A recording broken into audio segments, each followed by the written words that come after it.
llaman el porteñito, soy hijo de Buenos Aires, el criollo más compadrito que en esta tierra nació. Si al bailar un tango bravo lo hago con corte y quebrada, pa' dejar bien asentada mi fama de bailarín.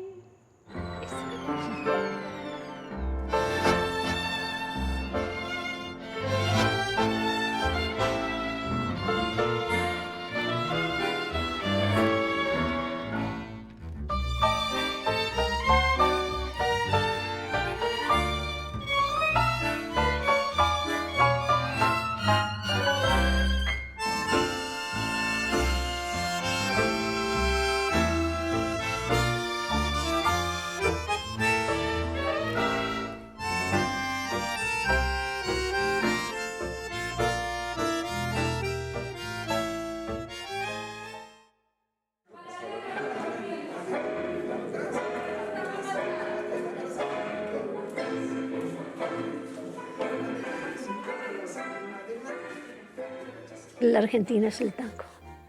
La encontró en el tango. La encontró en esa danza que la hizo suya, que la sacó de las orillas del Río de la Plata viendo bailar a los negros, que se convirtió después en candombe y más tarde en milonga para llegar al tango, ¿no? ¿Por qué todo este proceso? Porque pues fueron otras épocas, eran otros tiempos y la música se tocaba de otra manera.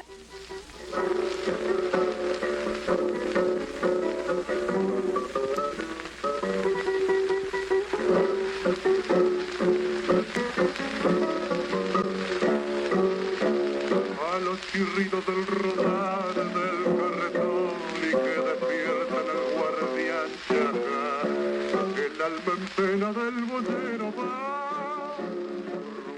El tango nace en ese lugar, el tango nace en los barrios, nace en la periferia, nace con gente justamente que está relegada y se acerca para juntarse con los otros que están relegados, ¿no? Hay lugares increíbles aquí en México donde se baila. Se baila en parques, se baila en Parque Xola, se baila en Parque México, se baila en muchos espacios de la UNAM. Bueno, lo que pasa es que ha crecido muchísimo la comunidad tanguera o los milongueros, que son la gente que realmente hace que una milonga funcione. Pues la gente que le gusta ir a bailar, que le gusta ir a practicar sus pasos, que le gusta la convivencia, que se atreve a ir y a buscar una compañera o se anima a hacer el famoso cabeceo para que salgas a bailar. Entonces se necesitaban espacios y esas ganas de transmitir y de decir yo hago, yo pongo, o soy argentino, soy mexicano, o soy colombiano, soy de cualquier otro lado, y entonces empiezo a crear estos espacios y los empiezo a buscar. No ha sido fácil para toda la gente que hace milongas en parques públicos. O sea, han tenido que hacer un trámite largo, han tenido que aguantar ciertas cosas y algunos la han tenido muy fácil, ¿no? Entonces, la mayoría de todos los que organizan milongas en parques, la mayoría son mexicanos. Creo que nada más el de la Nápoles es su maestro argentino, ¿no?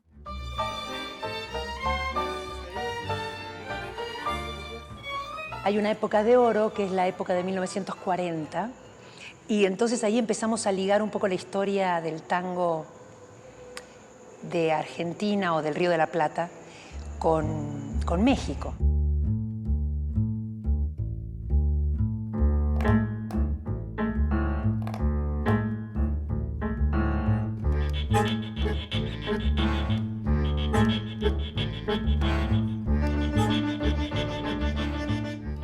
Intérpretes como Tito Guízar, Jorge Negrete, digo, para hablar un poco de aquellos años, de los años 20, los 30, 40, el tango de alguna manera siempre se ha manifestado en México, ¿no? Y hubo también otro señor que tuvo también programas de radio donde difundía tango, Albuquerque, que editó unos cuantos libros con letras de tango y alguna breve historia en torno a esto.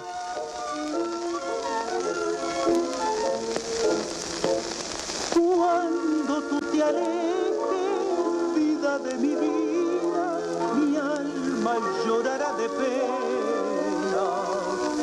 Lo presiente ya mi corazón e inunda. La radio era lo más importante en ese momento. Había un programa que manejaba don Antonio Albuquerque a las 11 de la noche, escuchado por muchísima gente, y él nos hablaba del tango y nos recitaba tango, y fue uno de los más importantes conductores que hubo de tango en México. Después estaba don Humberto Romero, tenía un programa de tango que se llamaba La Hora del Café. También estaba Alberto de la Plata, en distintas épocas, pero más o menos sobre los mismos tiempos, con un espectáculo, con un programa de tango.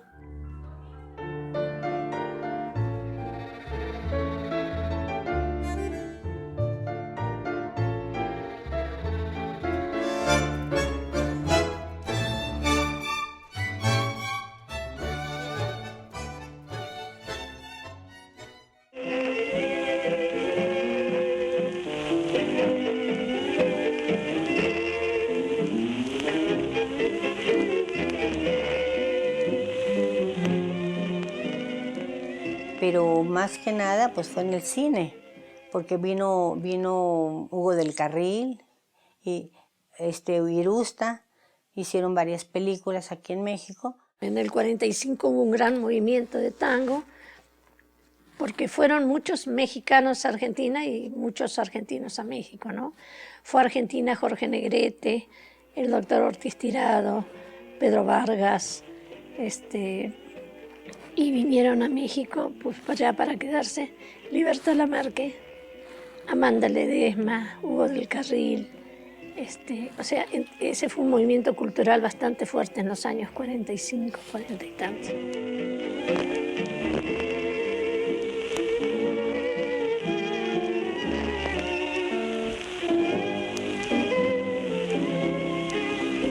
Atorranta, que buscado por la calle, atorranta, sin cariño y sin hogar, no comprende que tu vida ha terminado y que tu esplendor pasado nunca, nunca volverá. Atorranta. A través de las producciones cinematográficas, de las coproducciones que hacían México y Argentina, a través de sus artistas más destacados, en el caso puntual del género de porteño, del tango, menciono a doña Libertad Lamarque y Hugo del Carril, que ellos vivieron muchos años aquí. Libertad Lamarque.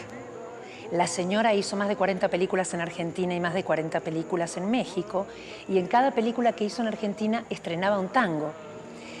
Y gracias a eso sus películas, bueno, no solamente se vendían porque ella era una actriz fabulosa y una cantante finísima, por su afinación, por su gusto, sino que difundió el tango de una manera, en la época que no había ni Twitter, ni Face, la señora lo difundió por toda Latinoamérica, era la novia de América, se bautizó cuando viajó a Cuba.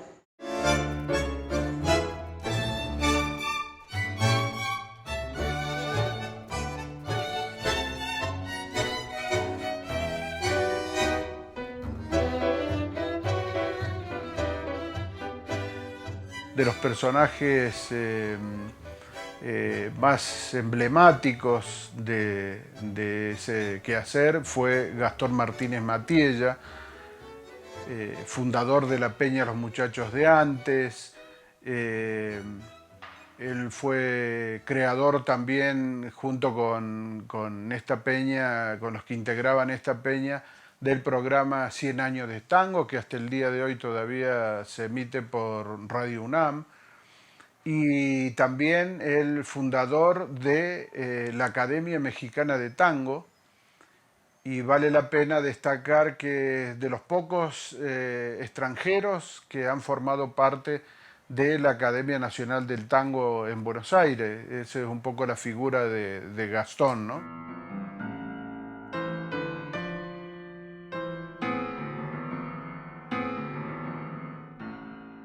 Aquí en México, él se inició con el programa de radio Tango Crónica de una Ciudad, donde Pedro y él lo hacían, Pedro Maime, entonces, que era un gran conocedor también, y tuvieron mucho tiempo. Ahí un día quisieron rescatar música de tangos mexicanos, entonces cada 8 días se daba el teléfono de casa y no salíamos por estar esperando que la gente llamara para que dijeran algo sobre: yo tengo el disco, ya lo escuché, yo lo sé, yo lo conozco. Y así fue como se hicieron los discos de tango en México para el Museo de Culturas Populares. Entonces, porque éramos nosotros parte de los amigos del museo.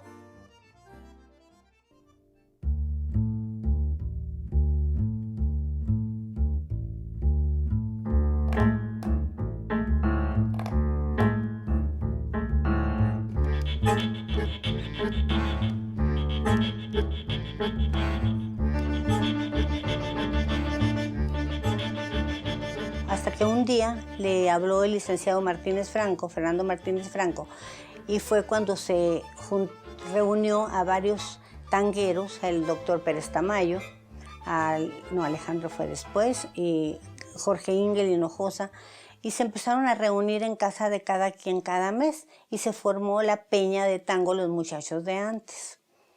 Era nada más el grupo de Toby, porque eran los señores, uno nomás les servía de cenar, los atendía y buenas noches. Entonces ellos se quedaban en su mundo de tango y pues era un pleito por a ver quién conseguía más cosas. En esa época era muy difícil, no había internet, no había nada. Había que cargar los discos de pasta, que pesaban 1 tonelada. Díganme a mí, ¿verdad?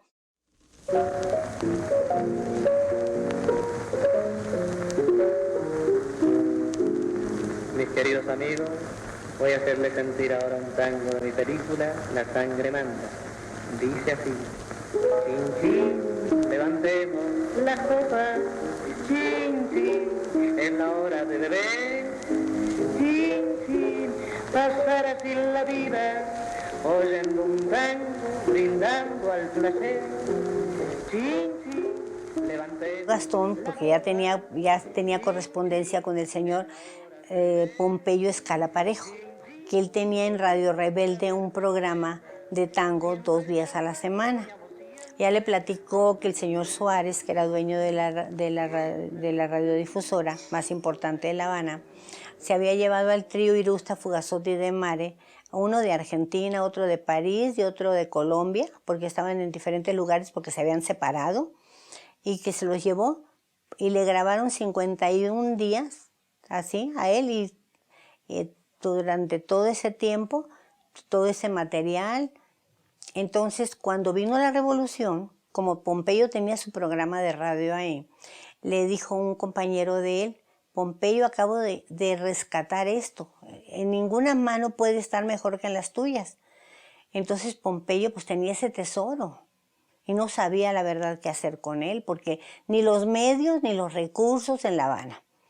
Entonces él, pues por medio de cartas, había conocido a Gastón, le habían hablado de él, y en ese tiempo que estuvimos en La Habana, pues se estrechó una gran amistad, que después Pompeyo fue invitado por Gastón en 2 ocasiones a México. Entonces, pues ahí venimos cargando con cintas, así ahí están. Y fue cuando Gastón sacó el primer disco que hizo de ese material, fue el del trío Irusta, Fugazotti de Mare, que hizo uno. Otro de grabaciones en vivo, tanto de aquí como en radio aquí en México, el de Mercedes Simone, del Ángel Rubio del tango, de Amanda Ledesma. Luego fue el de Mercedes Simone. ¿Te acuerdas del percal? Tenías 15 abriles anhelos de vivir y amar, de ir al centro triunfar y olvidar el percal. Percal, camino del percal. Te fuiste de tu casa, tal vez nos enteramos mal, solo sé que al final olvidaste el percal.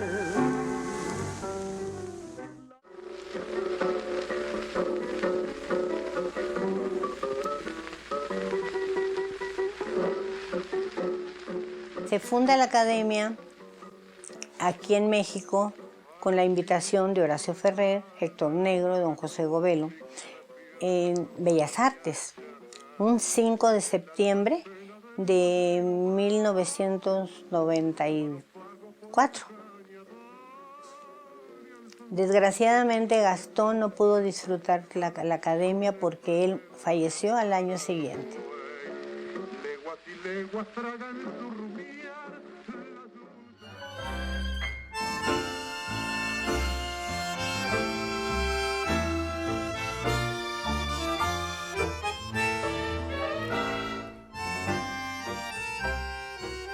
Indudablemente el bandoneón llegó en una época en que el tango necesitaba a lo mejor otro instrumento y bueno, este es un instrumento que llegó de Alemania, era un instrumento utilizado para procesiones religiosas, era un instrumento que no se usaba para ninguna otra cosa más que para dentro de la iglesia, pero se usó porque las procesiones salían y no se podía llevar el órgano a la calle. Entonces se usaba el bandoneón para cantar, para llevarlo a las calles. Y yo creo que algún marinero así despistado agarró un bandoneón y se lo trajo y paró en el puerto de Buenos Aires.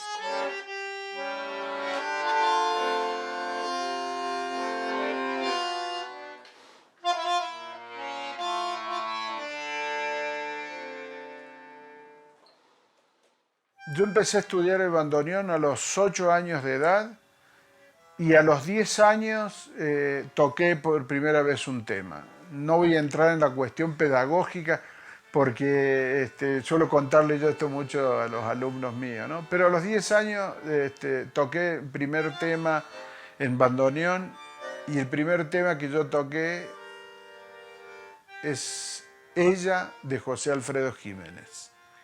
El segundo tema que aprendí sí fue un tango, pero el primero fue un tema mexicano.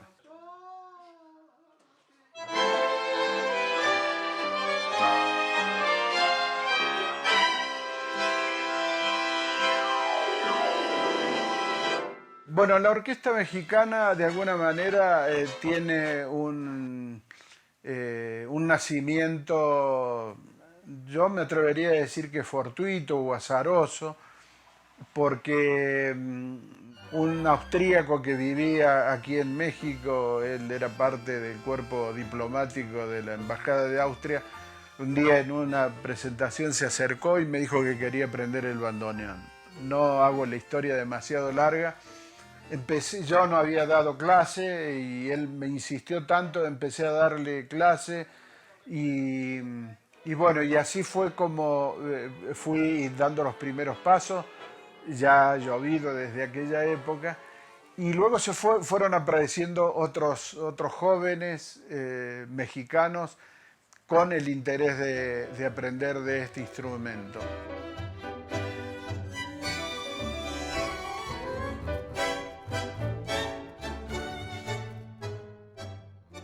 Y a partir de allí se gestó también que otros jóvenes venidos con otros instrumentos, el piano, el cello, violín, guitarra. Bueno, llegó un momento en que ese trabajo pedagógico de alguna manera estaba pidiendo otro espacio, ¿no? Porque yo digo, es importante el aula para aprender, pero también el otro espacio que es el escenario da una carga extra al aprendizaje. Entonces yo le decía a estos jóvenes que el escenario era un lugar donde continuar aprendiendo y a su vez permitía mostrar lo que ellos habían aprendido o estaban aprendiendo. Y fue así como se empezó a gestar por ahí esto de hacer una orquesta.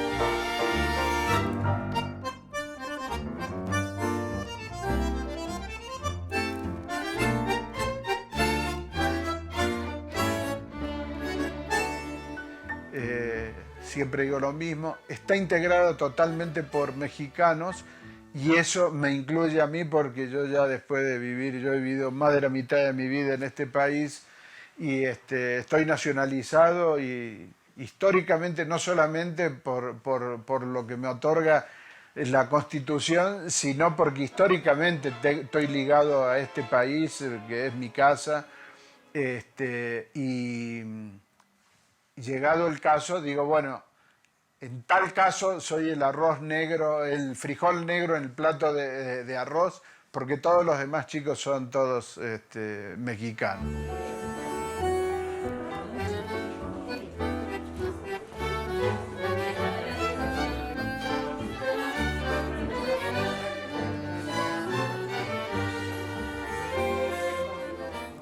Entonces los que bailamos tango nos convertimos en milongueros, milongueras y vamos a la milonga a milonguear.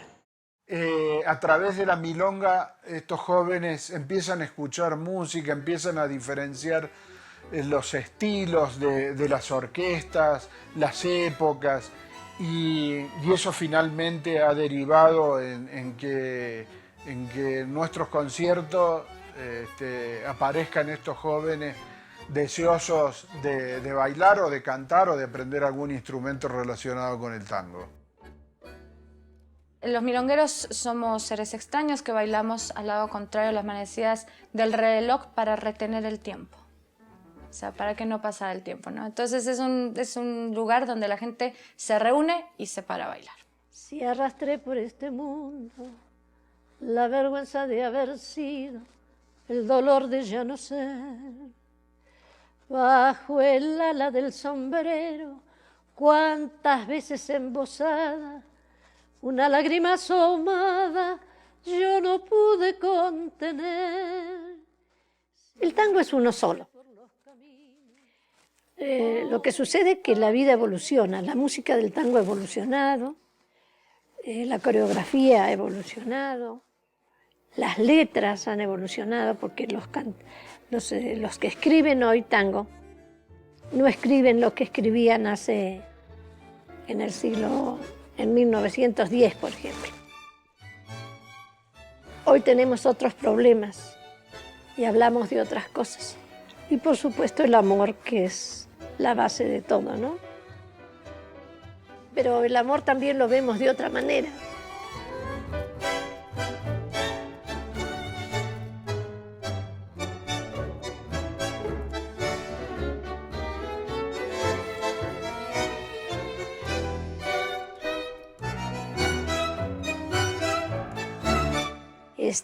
Hoy no se escribe así, hoy se escribe distinto. Se habla de la nostalgia de Buenos Aires, se habla de las corridas en el metro, de cómo subimos y bajamos, de nuestra vida tan intensa, y que en esa vida intensa siempre hay o un amor o un recuerdo.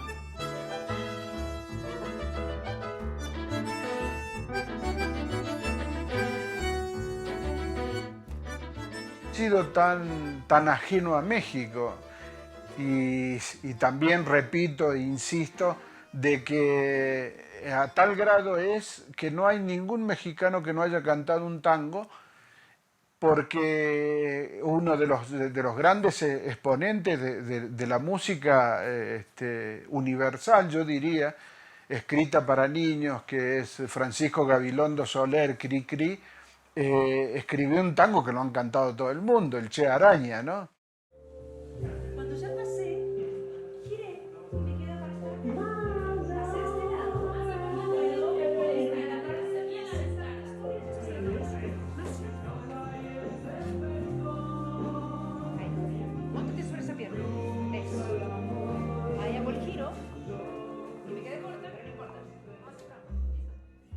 El tango es un sentimiento triste que se baila.